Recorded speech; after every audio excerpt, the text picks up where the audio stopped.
He is purple because he wants to play fetch. Hello everyone, my name is Omega the Real, or I'm making fun to keep it short and simple. And my name is still Amga. And most of you will probably agree with me when I say that Transformers 1 should have been an absolute hit when it released, and instead somehow we ended up in the darkest timeline.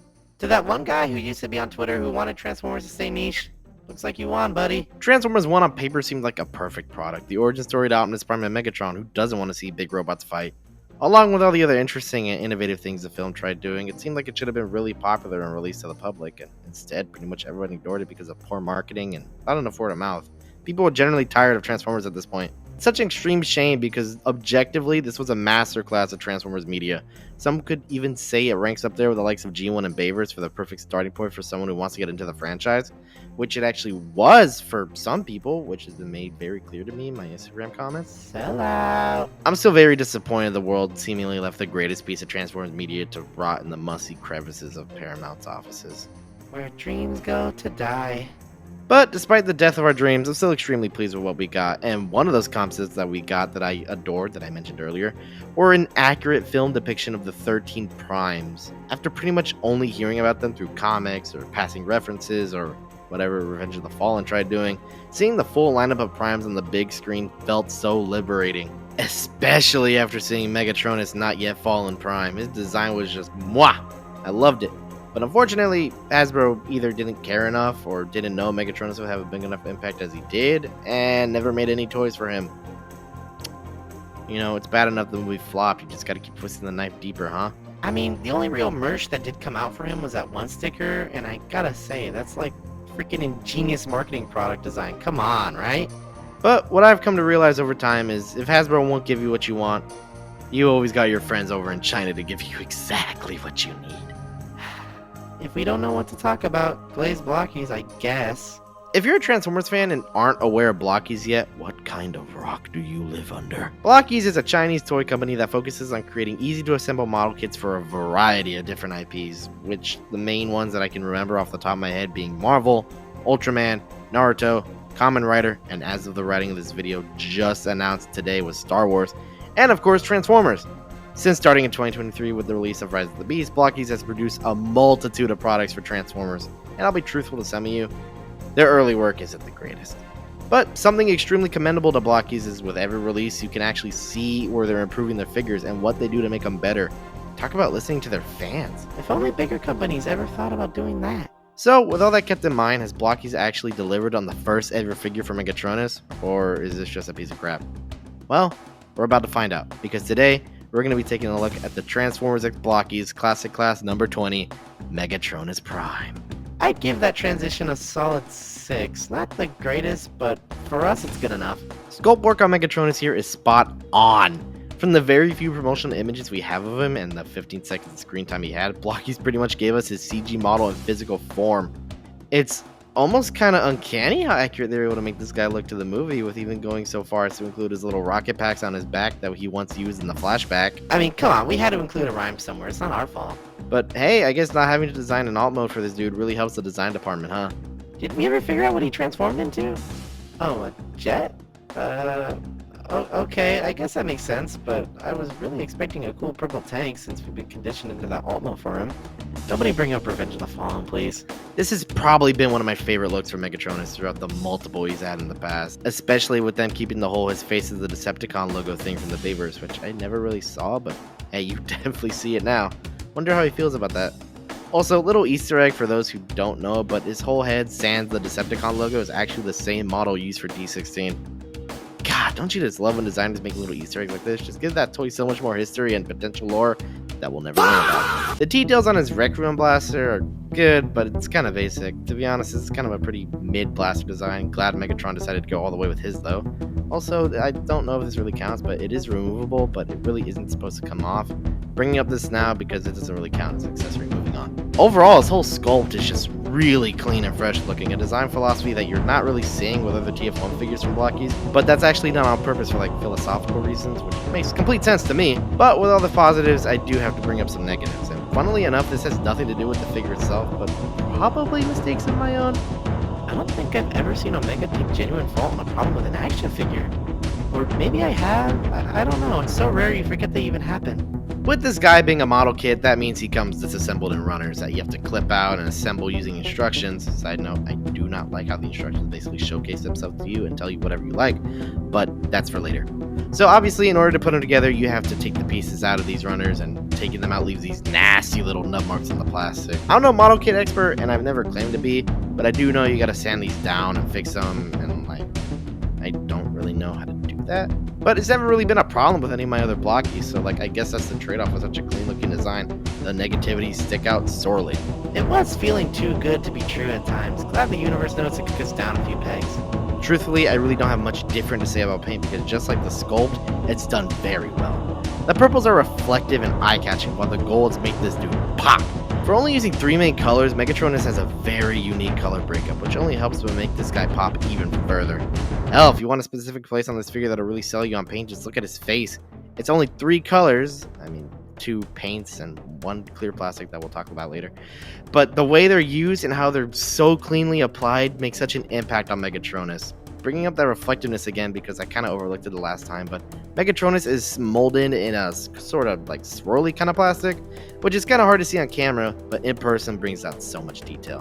Which, funnily enough, was the exact problem I had with most of the Studio Series figures for Transformers 1, with all of them being too scared to use its reflective plastic on their characters, which were nothing but reflective. A little bit off topic, but how is a smaller toy company like Blokees able to pull off better paint jobs on Transformers that don't even transform, compared to a toy Super Goliath like Hasbro? The math isn't mathing here, and it's starting to make me mad. Only until very recently have they started to understand the reflective critique and have kind of started implementing it onto their figures like Alita. But doing that just makes a lot of the previous TF1 figures look so lifeless in comparison. Truthfully, I know you're thinking that all I'm doing is spouting nonsense complaints and trying to extend the runtime a bit, and you'd be half correct, but this really shouldn't have been happening in the first place, and the fact that someone like Blokees is beating out Hasbro in terms of accuracy is complete lunacy to me. I've made this so clear again and again. I've made this complaint since I think my Optimus Prime review from way back when. So, hey, Hasbro, maybe try and do better instead of firing all the people that made your company bearable to begin with. Wow, I did not know he had that all bottled up inside. Let's move to commercial. If you're enjoying the video and want to continue to support us further, go ahead and check out all the socials, why don't you? I'd really appreciate it, and speaking on Omega's behalf, you'd appreciate it even more. I am just a mascot, you know? Anyway, let's get back to the review before Omega blows another gasket on Hasbro. I think we've had too much of that recently. I always kind of expect a certain amount of decency when it comes to the articulation on any Blokees figure, but somehow Megatronus was determined and succeeded in blowing away my expectations. Articulation on this guy is phenomenal, more so than I was actually expecting. Anywhere on this guy where you see a joint that couldn't possibly move any further than you would expect it can and will. Big ass shoulder pads, have him rotate out the way. Elbows can only pull a 90, pull his forearms out further to get even more range. And the way they're engineered too is a very foreign design to me. Very interested in seeing them using the system in the future. And finally, stiff hips, just shift them into position and pose to your heart's content. Don't forget the almost 180-degree knees either. It's almost hard to believe how much they are able to squeeze into Megs here without having it feel brittle or invasive. His articulation is probably one of the very few figures I've gotten the past year that's generally surpassed all of my expectations.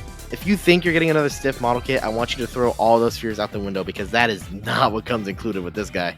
Wait for it. What are you talking about? Come on, you know what I'm talking about. Do it already. Come on, come on, come on, come on, come on. But Bingo! There it is! Oh, you've become too predictable. I know nothing makes you happy in life. I like doing these reviews better when I didn't have a mascot. But unfortunately, with the mountain of compliments I've given to Meg so far, there's always going to be something for me to complain about. And again, I think the responsibility for the complaint might go to me, because his shoulder joints just pop off with almost too much ease. And I really don't know if I classify this under it being Blokees' fault or mine, so I'm just going to say it's annoying, but doesn't bring down my opinion on the figure regardless. Also, these oversized shoulder pads are starting to get to me, and I don't like it. I'm just glad we can still find things to nitpick when others would call it peak or absolute cinema. Ugh. Seriously, I'm starting to get sick of everyone using these obnoxious buzzwords. It's driving me nuts. Accessories are as simple as you could possibly make them, because any more than this and you start to reach into unnecessary territory. For starters, every classic class kit, of course, comes with at least 2 pairs of hands, and for Megatronus, it's a pair of open hands and fists. Extremely basic cookie cutter accessories, but accessories nonetheless. His other accessory, however, is his staff spear thingy. What is this called? According to TF Wiki, this weapon is called the Spark Fuser, which has to be one of the edgiest things I think I've ever heard for the name of a stick. Also, someone that TF Wiki knows is doing some pictures. It's kind of barren here. And with those previously mentioned fists, he of course can hold it and wield the Spark Fuser. No, I'm not calling it that. That's too corny, even for me. Coming from the guy who started using a high-pitched mascot in his YouTube shorts for the intros. And I don't even get anything extra for being in those videos now too, so look how much of a good boss Omega is.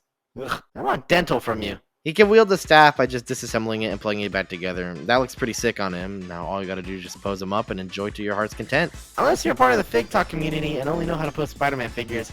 Not sorry.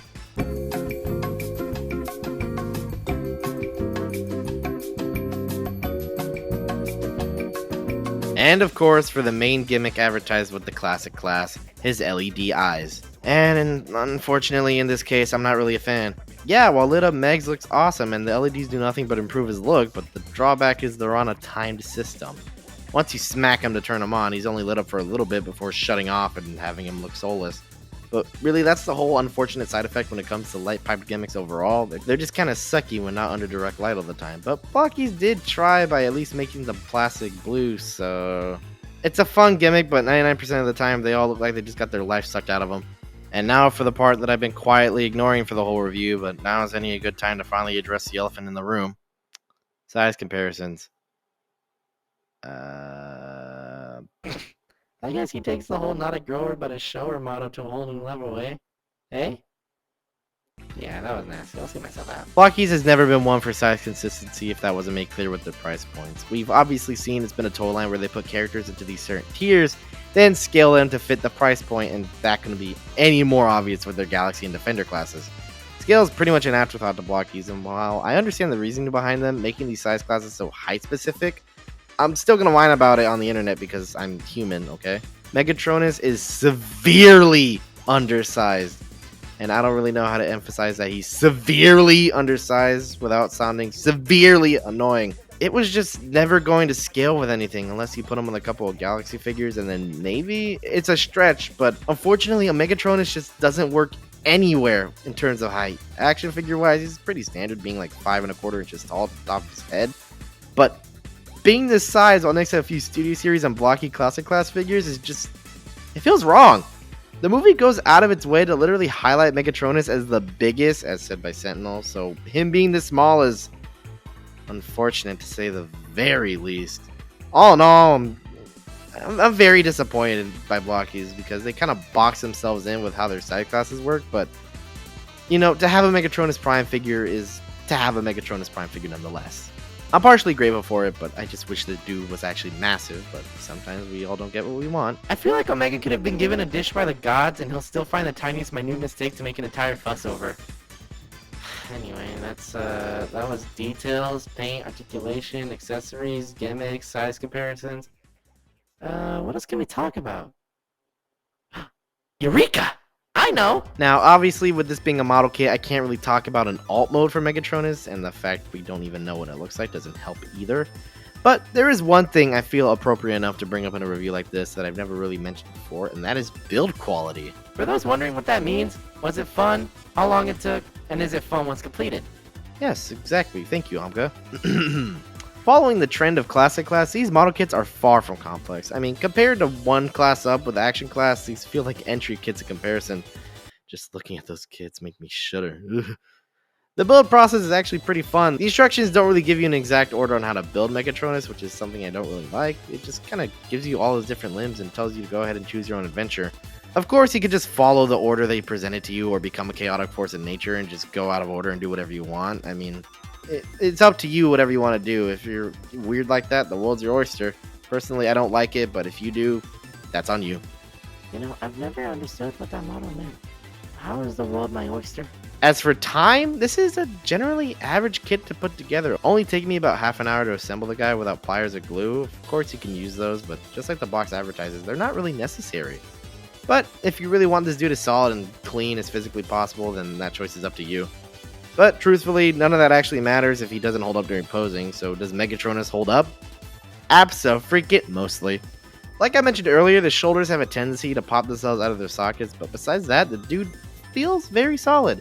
In terms of solidity, from the excuse of Flames toys to the barely even model kits at our YOLO park, he fits just right in the middle, actually. He won't fall apart on you during playing or posing, but isn't as stiff as a brick either.